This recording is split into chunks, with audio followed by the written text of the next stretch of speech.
Could you talk a little bit about the link between climate change and social inequities, both for Black and Brown communities and for women? Sure. So, so I think there are a few ways to think about it. I think there are intersections in the root causes of the climate crisis.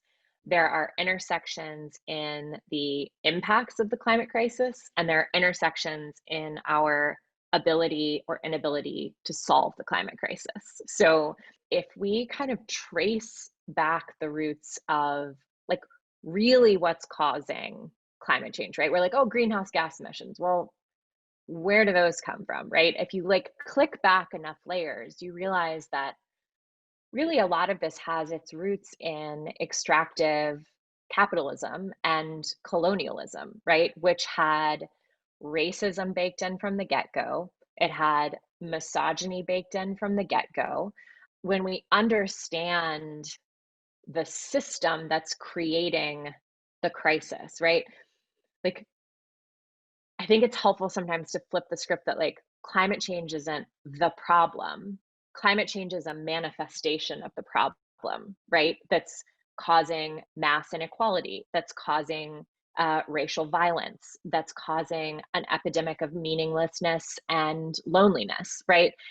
There's lots of feedback that our current way of operating in dominant culture is not working. And I just think that climate change may be kind of the loudest and most damning piece of that feedback.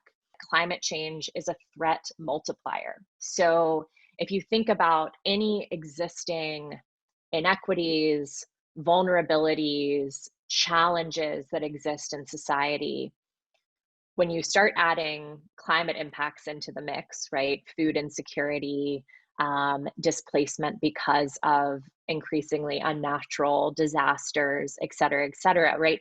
All of those existing challenges and vulnerabilities get more challenging and more vulnerable. So we see things like women and girls are more likely to be injured or killed in a natural disaster because of existing inequities in access to resources, power, etc. Similarly, there is vast disparity between communities of color and white communities in terms of who's bearing the brunt of pipelines, of oil refineries, of power plant pollution, right? Rates of asthma vary radically, even within the same metro area. And then I think when we think about why we are having such a hard time solving this crisis, right? It's because we have such inequity in our political system, in our decision making system, right? That so much power is held by a relatively small number of folks, actually, many of whom have known very well what's been going on for a long time and simply, you know, haven't cared.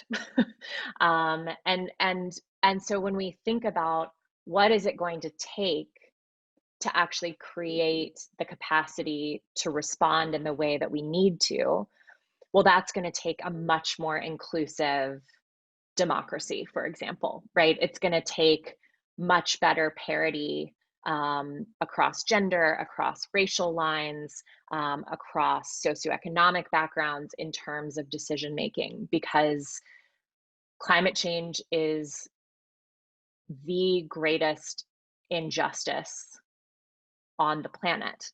And it's going to take the biggest and strongest team possible to address that.